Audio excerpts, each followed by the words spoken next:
Avui farem uns cigrons amb verdures verdes, com la col cale, les carxofes, els alls tendres també són una mica verds, i la ceba tendra. Tenim els cigrons, llet de coco, i ja tenim preparat en el morter un combinat d'espècies. Hem posat una culleradeta de llavors de fenogreco, una culleradeta de llavors de comí i 2 culleradetes de llavors de cilantre. Anem a començar per les carxofes. Posem a coure les carxofes amb la cullera de farina, fer una cocció en blanc que durarà uns 10 minuts. Estem fent el sofregit de la ceba tendra i hi acabem de ficar la picada de llavors de fenogreco, comí i cilantre. Portàvem uns 10 minuts, ara ho deixarem 5 minutets més, la ceba tendra es cou molt més ràpid.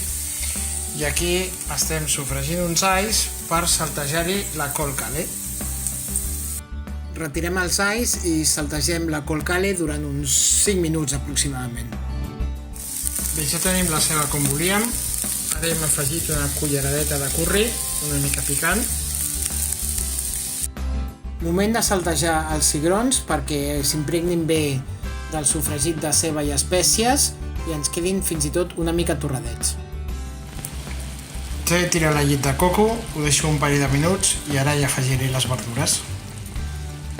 Saltegem breument els alls tendres i els reservem per posar-los al final de tot quan emplatem. Recobrem les carxofes i la col cale i les afegim a la paella on teníem els cigrons fent la xup-xup amb la llet de coco. I he afegit també pell de llimona confitada que li donarà un toc cítric al plat molt interessant.